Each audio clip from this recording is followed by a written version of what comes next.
presença e o apoio. Bom dia a todos.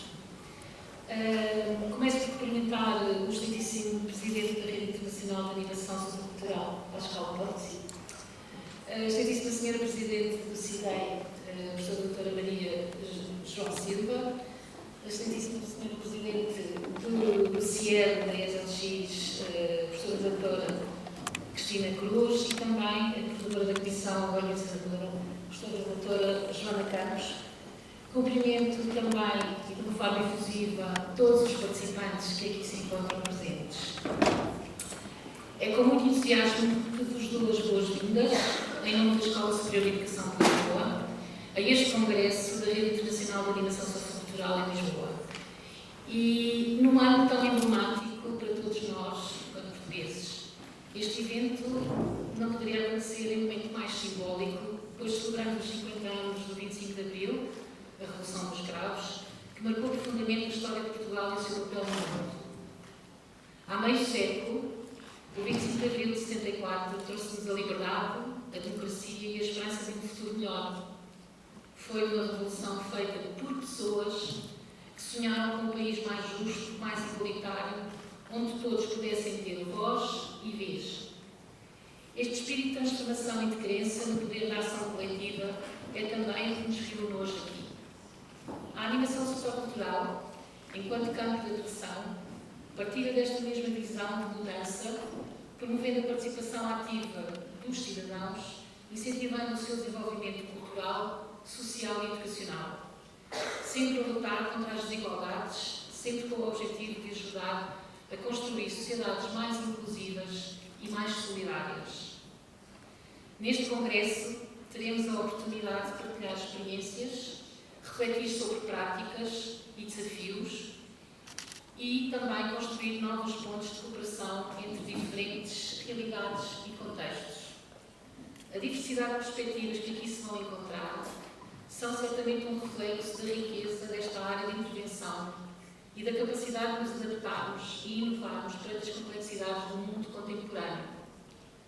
Tenho a certeza que vamos estar aqui reunidos não apenas como indivíduos, mas como uma força coletiva dedicada não só a aumentar o conhecimento, mas também a contribuir para o fortalecimento dos laços que nos unem. Hoje e aqui, a Escola Superior de Educação de Lisboa continua a reafirmar o compromisso de proporcionar uma educação de qualidade que não apenas transmita o desejável conhecimento, mas que também promova valores fundamentais. A nossa missão enquanto escola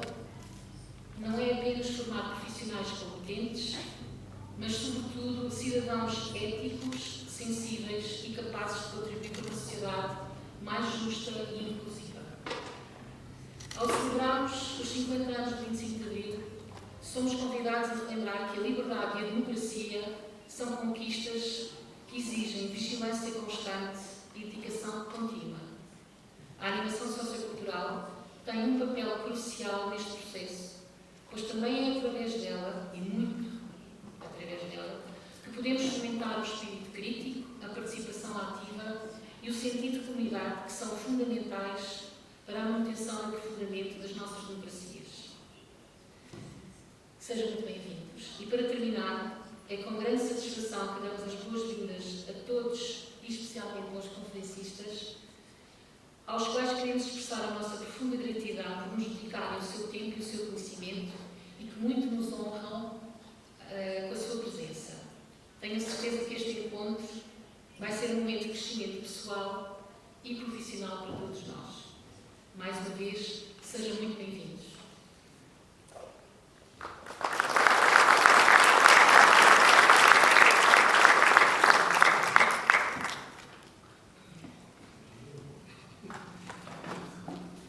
Mesdames et messieurs, chers amis du RIA, mesdames, tout d'abord un grand merci pour votre accueil dans ces locaux, dans ces beaux locaux. Merci notamment aussi à nos collègues, l'organisatrice Christina, Johanna, Laurence, grâce à qui cette manifestation a été possible. Donc c'est toujours un grand bonheur de voir à la fois des visages connus, j'allais dire, des piliers du RIA qui nous suivent de pays en pays pour parler des enjeux vifs et cruciaux du champ de l'organisation socioculturelle. Et apprentissage à chaque fois qu'on arrive dans un pays qui vienne s'intéresser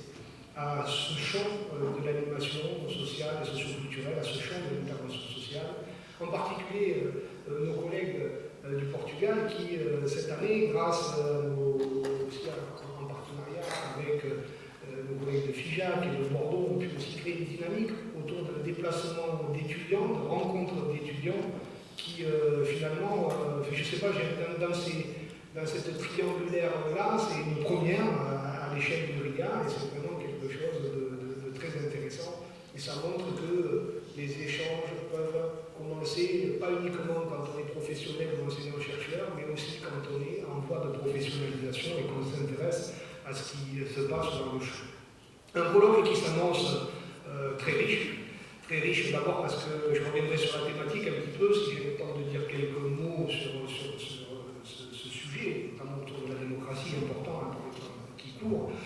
et avec aussi beaucoup de visites de terrain diversifiées, donc toujours cette qualité d'articulation entre les présentations théoriques, pratiques et les visites de terrain qui nous nourrissent et qui nous enrichissent dans ce travail finalement de regard croisé et comparé sur ce qui se passe dans le champ de l'animation. Sur le fond, une thématique, notamment autour de la démocratie et des contributions démocratiques de l'animation sociale et socioculturelle qui est palpitante, qui peut faire d'abord un peu peur. C'est-à-dire que la démocratie, c'est un peu, j'allais dire, quelque chose de difficile à saisir, d'un peu mou, d'un contenant un petit peu global, mais qui en même temps ouvre un terrain de jeu assez intéressant, puisque c'est une forme de complexité qui va de la mise en régime politique, c'est-à-dire les modes de dévolution stricte du pouvoir, jusqu'à des dimensions participatives, inclusives. Moi j'ai beaucoup travaillé sur la démocratie et ce qui m'a toujours intéressé, c'est d'abord que chacun mettait dans ce contenant, comme dans bien des mots, tout ce qu'il a envie de produire ou de voir comme organisation de la société, comme manière de faire société. Ce qui est intéressant aussi, c'est que la démocratie a cette faculté, c'est que souvent, elle accepte nombre de critiques en son sein, puisque les critiques, elles se font toujours au nom d'elles-mêmes. C'est-à-dire finalement, quand on critique la démocratie, sauf quand on est dans des régimes totalitaires, évidemment, c'est toujours parce qu'on aimerait mieux de démocratie, ou plus de démocratie. Et ça, je trouve que c'est intéressant, parce qu'effectivement, quand on regarde les pratiques, c'est bien un régime qui tâtonne, qui progresse par approximation successive. C'est ce qu'a pu gagner la démocratie en disant finalement, historiquement et philosophiquement, on renonce à l'arbitraire d'un seul gouvernant pour finalement diluer le pouvoir dans cette multitude qui est le peuple, que sont les citoyens, et ça va réduire le risque d'arbitraire. Très bien, donc chacun est détenteur d'une partie de pouvoir. Là où la vérité prévalait est tenue par un seul individu, de son hérédité, de son caractère monarchique ou religieux ou autre, là on est tous détenteurs de pouvoir et tous détenteurs et détentrices d'une opinion qui est à égalité avec celle des autres. Ce qui pose la question malgré tout de la formation de cette opinion et de la qualité qu'on peut produire comme décision, et évidemment je pense aux dernières péripéties qu'on a eues en France dans les dernières élections, où évidemment on se rend compte que l'expression populaire n'est pas forcément gage de qualité du processus de décision, en tout cas selon le point de vue duquel on se place. Donc c'est intéressant parce qu'il y a bien toujours dans cette démocratie le problème de la quantité, le problème de la qualité dans la prise de décision, c'est-à-dire que le fait que tout le monde participe finalement ne garantit pas qu'on va aller vers une société plus juste, plus équitable, plus inclusive, plus accueillante, et on le voit bien. En même temps, ce qui est aussi intéressant, vous l'avez compris, c'est qu'entre la réalité de la machine politique et finalement son amélioration, finalement il y a un écart entre l'idéal et la pratique normale, mais que finalement on a tous et toutes, quels que soient finalement les acteurs, quel que soit, j'allais dire pour un petit clin d'œil, le bout de l'arc républicain dans lequel on se situe, on a tous la vision de comment combler l'écart entre le réel et l'idéal et comment faire avancer la société. Et c'est intéressant pourquoi? Parce qu'évidemment, l'animation sociale et socioculturelle, dans cet écart entre la pratique démocratique et l'idéal, a son rôle à jouer, puisque dans ses racines, c'est ce que vous avez dit quand vous avez rédigé la contribution, l'animation sociale et socioculturelle a une vocation, entre cas une aspiration à la transformation sociale. Et qu'est-ce que la transformation sociale? Sinon le fait de combler au mieux un écart entre une pratique politique ou une certaine manière de faire société et finalement le projet de faire différemment, de trouver une alternative pour aller vers une société plus juste, plus équitable, plus inclusive et autres, parce qu'au fond, la démocratie, en plus d'un processus d'évolution du pouvoir, d'un système de normes, de politique publique, de représentation, de valeurs, c'est aussi une entreprise morale et une entreprise éthique, puisque finalement, si on se pose la question de qu'est-ce que la bonne démocratie a atteint par rapport aux approximations démocratiques telles qu'on les expérimente, il y a bien quelque chose qui est de l'ordre de la réflexion éthique sur qu'est-ce qui fonde une société qui serait meilleure. Et donc là, il y a bien une contribution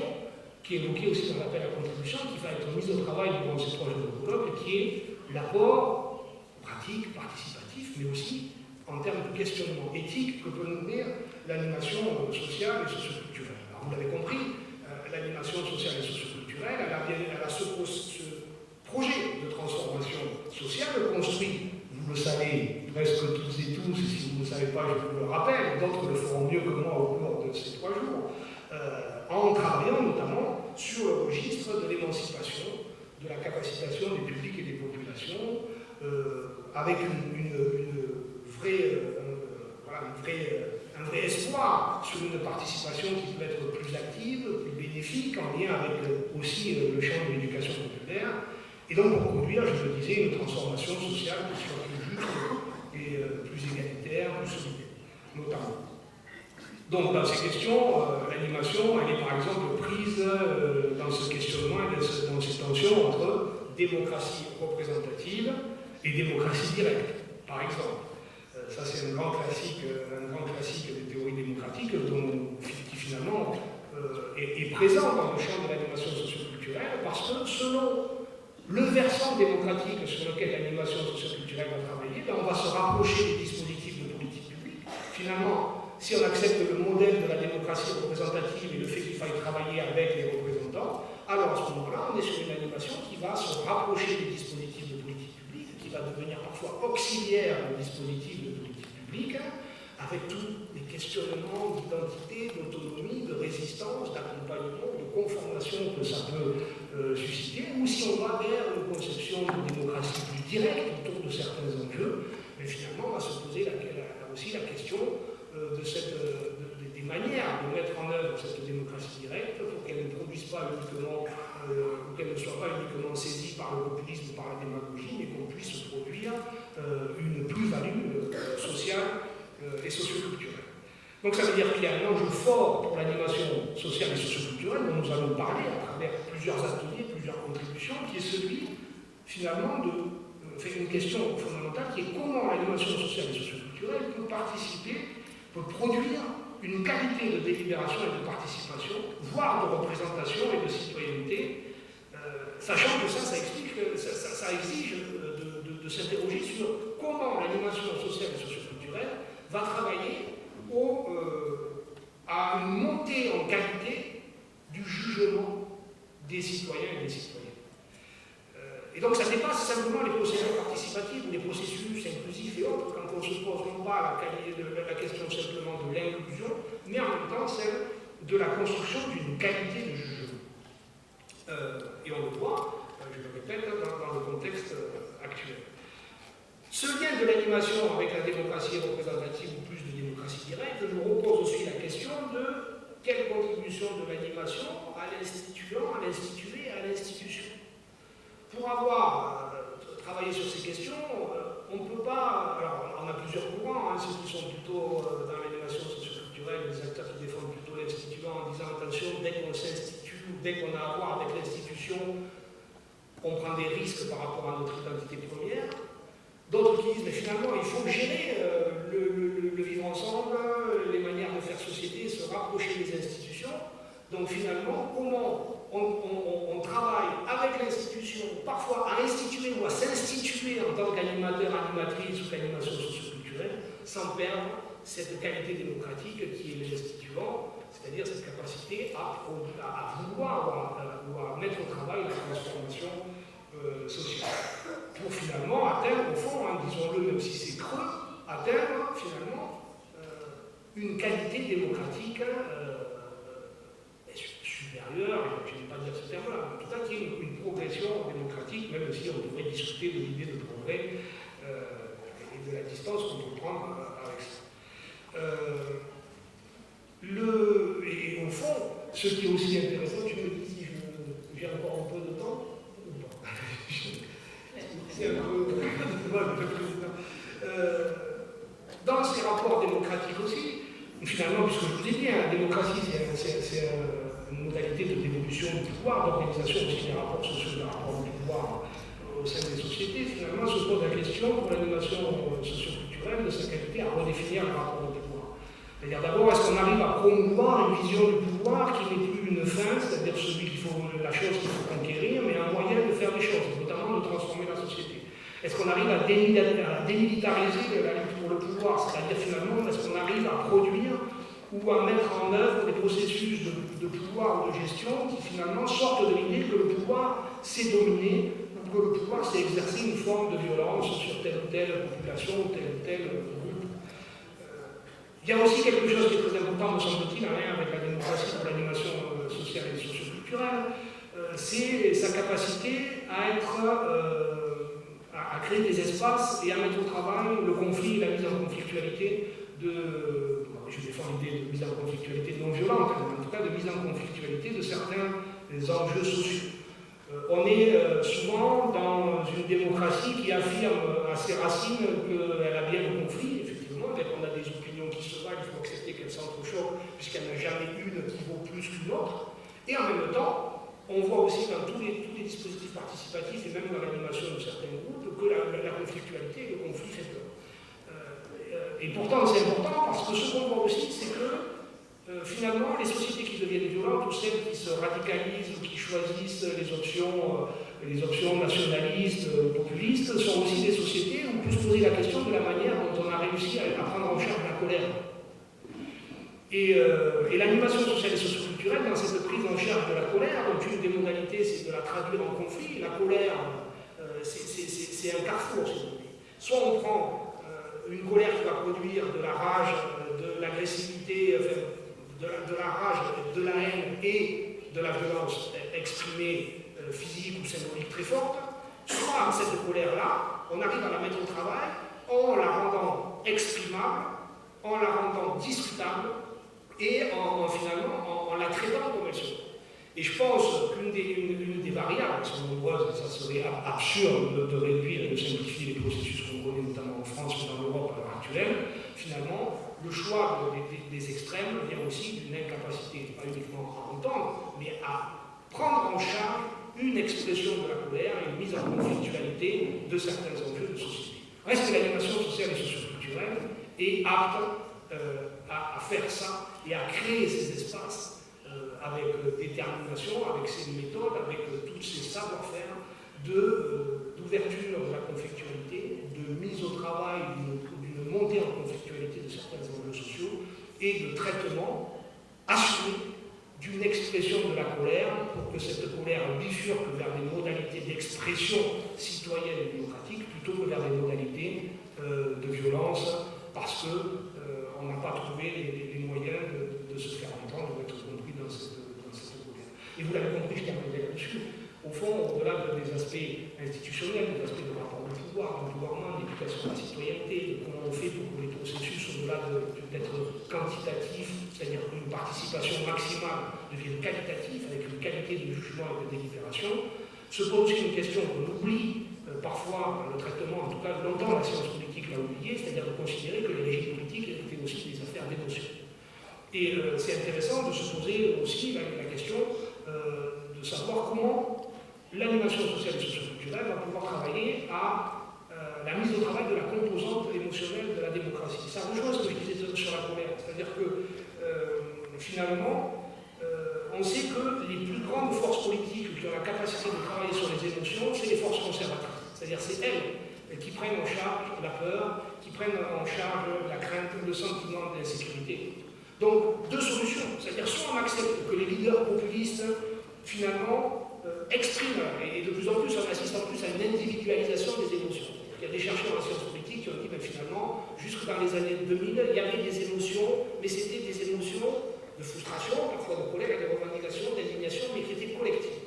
Et aujourd'hui, il marque depuis les années 2000, en tout cas pour la France, une individualisation des affects et une récupération par des leaders de ces émotions-là. Je suis en colère pour montrer que je comprends votre colère. Et finalement, cette traduction, cette incorporation des émotions, est-ce que c'est les leaders populistes qui doivent la reprendre à leur compte, finalement, surfer sur le ressentiment, sur l'exaspération, sur la frustration du corps électoral, ou est-ce que, et donc du coup avec le risque que ça, c'est-à-dire que c'est ce qu'on peut appeler la régression émotionnelle de la démocratie, c'est-à-dire que, j'ai fini quasiment, la régression émotionnelle de la démocratie, c'est au fond cette idée que non seulement on est mu par une vision émotionnelle, par une vision politique, mais avec tout ce que l'émotion entraîne comme réaction d'instantanéité et d'immédiateté. L'expression émotive, c'est celle qui finalement suspend le temps plus long de la pensée et de la réflexion avant le passage à l'action. Donc, si on ne veut pas qu'il y ait une prise en charge de la partie émotionnelle de la démocratie, qui génère une forme de régression, qui soit prise en charge par les leaders populistes, ou qui viennent nous inscrire en tant que citoyens et citoyennes uniquement sur le registre ou sur l'instant, et avec le risque de dépolitiser, d'individualiser le rapport à la politique, alors il y a bien un moment où l'animation sociale et socioculturelle est aussi un moyen, une médiation, une intégration de cette dimension émotionnelle, mais encore une fois en la repolitisant, c'est-à-dire en agrégeant finalement les expressions pour finalement retrouver cette dimension collective, sans nier la dimension émotionnelle du régime politique, mais pour finalement la réorienter vers le politique au sens plus collectif du terme, y compris au sens alternatif et de transformation sociale, et non pas résumer le politique démocratique de plus en plus à de l'émotionnel et à de l'instantanéité, avec finalement toute la question qui se pose pour cette animation sociale et socioculturelle. En démocratie, comment on met au travail, à nouveau, différemment, avec la composante rationnelle et aussi émotionnelle, qualitative et quantitative. Finalement, c'est une manière de faire en société, c'est l'enjeu de nos 3 jours de colloque. C'est l'enjeu de ce dont nous avons discuté autour des axes qui ont été identifiés et qui couvrent bien plus largement des aspects de la problématique que ce que je viens d'évoquer. Mais c'était une petite précision de départ, avec toute la difficulté de parler peu sur un sujet comme la démocratie. En tout cas, merci pour votre accueil, merci pour votre présence et bon colloque à tout le monde.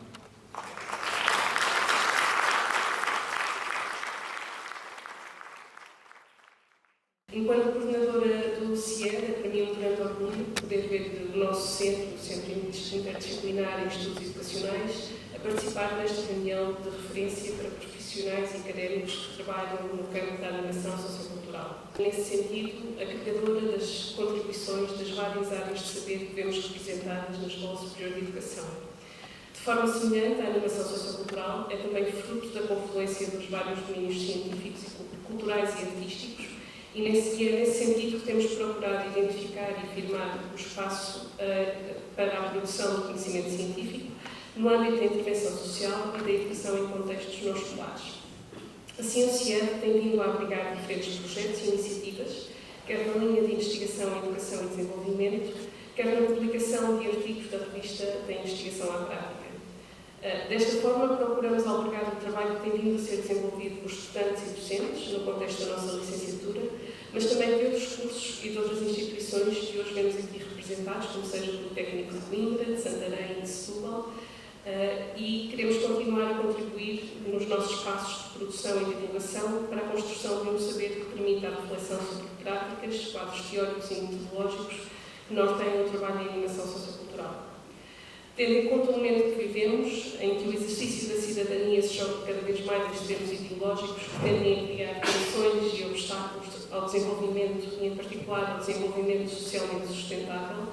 é sem dúvida prestigiante para o CIED ver os seus investigadores envolvidos no diálogo que certamente se irá produzir durante estes 3 dias em torno da democracia e da participação e que esperamos que aponte para caminhos promotores de mudanças positivas.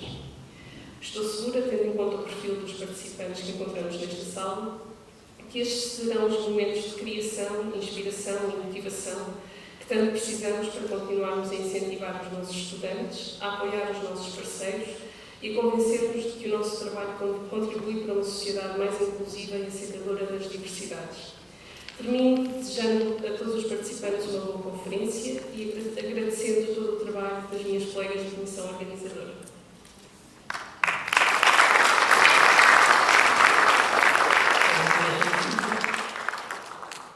Bom dia a todas e a todos.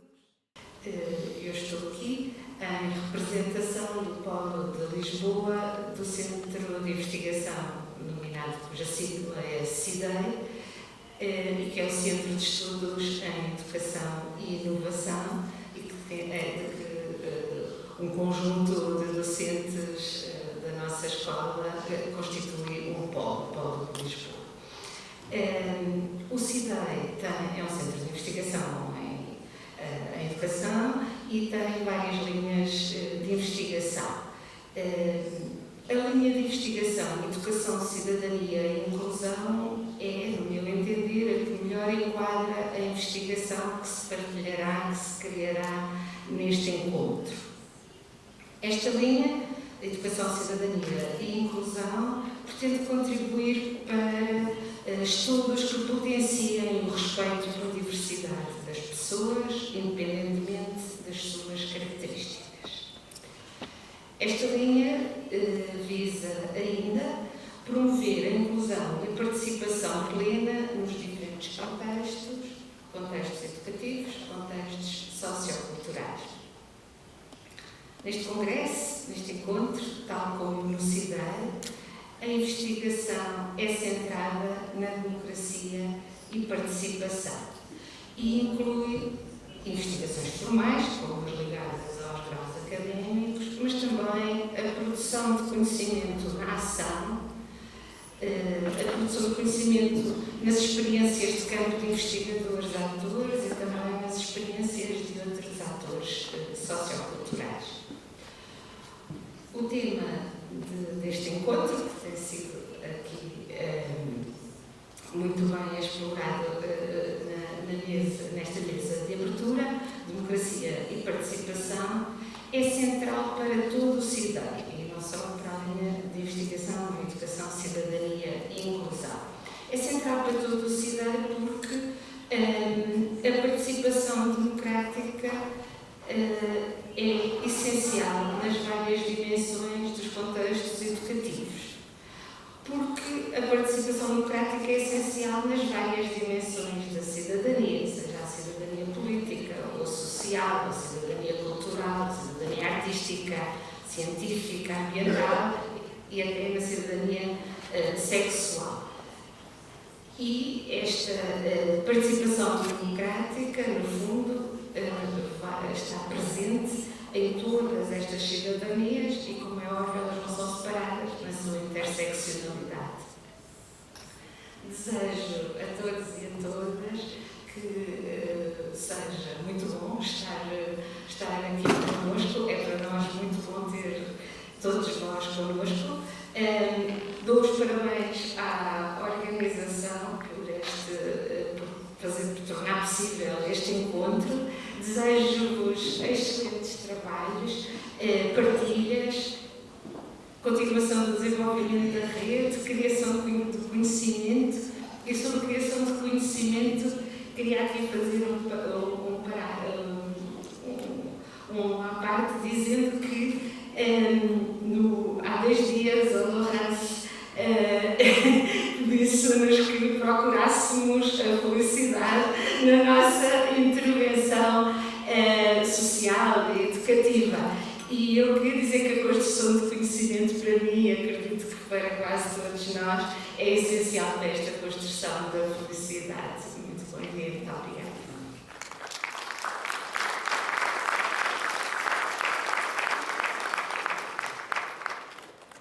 Tornou-se uma vontade de vários. Para embarcar nesta aventura, porque foi disso que se tratou, tem sido uma aventura, reunimos esforços e criámos uma equipa. A primeira intenção foi a de realizar o congresso noutra cidade que não a capital. Mas por motivos vários a escolha teve mesmo de recair sobre Lisboa, mas reunindo na equipa pessoas e instituições de diferentes geografias do centro litoral, Coimbra, Santarém, e Setúbal. O que nos une é o compromisso com a animação sociocultural em vários planos. Somos 4 instituições do ensino superior públicas que têm assumido a formação dos animadores socioculturais, estabelecendo relações de proximidade com esses profissionais, com as organizações, os coletivos, as equipas, os programas e projetos que se integram, assim como com as respectivas esferas associativas da área profissional.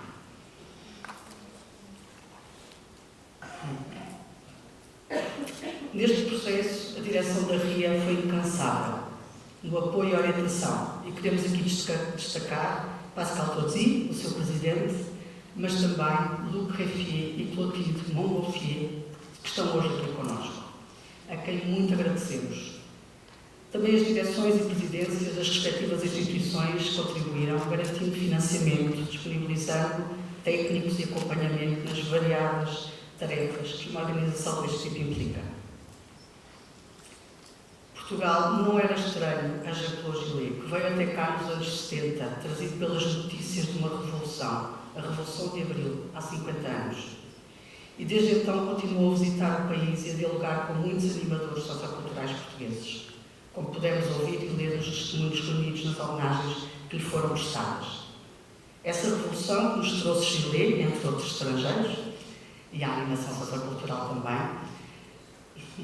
permitiu abrir o país à democracia e pôr fim a uma das mais longas ditaduras europeias do século XX. E libertou outros, também presos e oprimidos pelas amarras da colonização, e permitiu o fim de uma guerra que destruiu espaços e pessoas e cujos efeitos ainda se fazem sentir hoje nas populações e sociedades angolana, guineense, cabo-verdiana, moçambicana, são tomense e portuguesa. Ora, precisamente a escolha da temática deste congresso, animação sociocultural, democracia e participação, traçou-se em parte no cenário desta celebração dos 50 anos da Revolução de Abril de 74, que, como a nossa Presidente disse, incontornável para todos nós, e que trouxe a democracia e a liberdade ao mais ocidental país europeu, mas tomando também os desafios que atualmente as sociedades enfrentam à escala mundial, e vou repetir algumas, Pascal, porque são comuns, são do mundo, a persistência da pobreza e das desigualdades, a dificuldade da inclusão e aceitação das diferenças, a ameaça do racismo, populismo e terrorismo, os efeitos de guerras que não findam e outras que começam, isto é, os desafios da sustentabilidade social e ambiental. Precisamente o compromisso da animação com a democracia, como Carid, que se junta a nós, e terei que me calar para podermos ouvi-lo, bem mais interessante, demonstra e defende os seus textos que são para nós referência. Uma democracia que se constrói coletivamente e que se deseja que atravesse várias dimensões, escalas e estruturas das sociedades. Uma democracia que garanta a liberdade no sentido kantiano, em que e para que cada um e cada uma a vivam e a promovam integrados nos coletivos e grupos a que pertencem, sejam quais forem os territórios em que se encontrem. Por isso, esta ideia de liberdade, por vários apontada como utópica, porque inacabável e sempre em reinvenção, é também a utopia da animação, como escreveu João Tevila.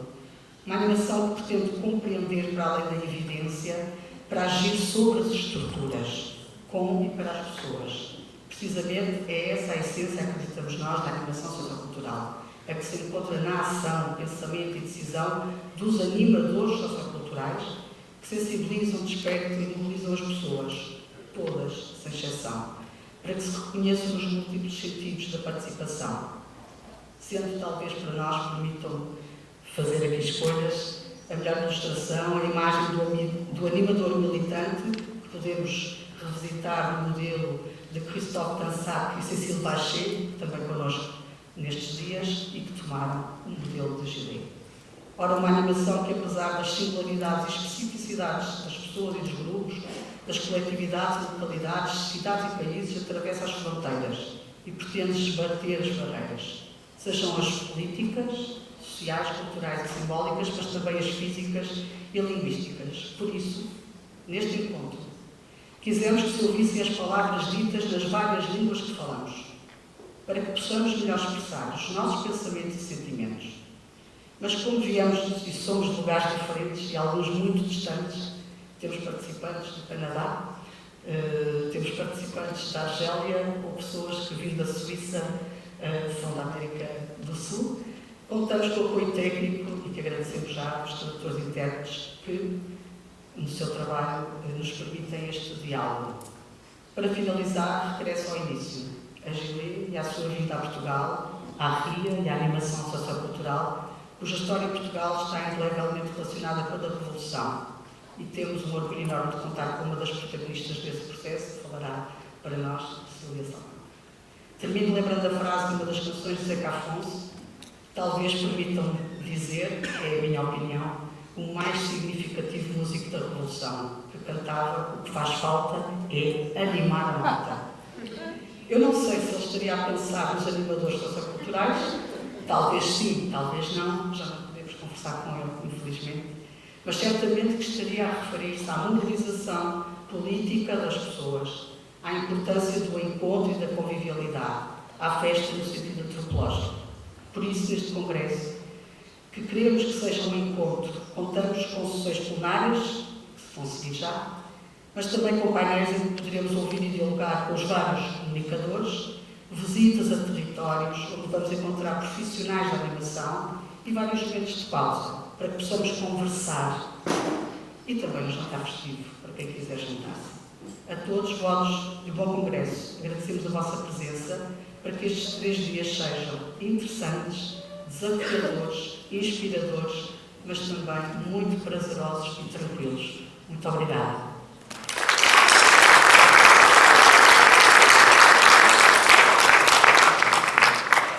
Vamos seguir a ouvir o nosso caríssimo professor Karim, que falará na sua língua e, portanto, quem precisar de tradução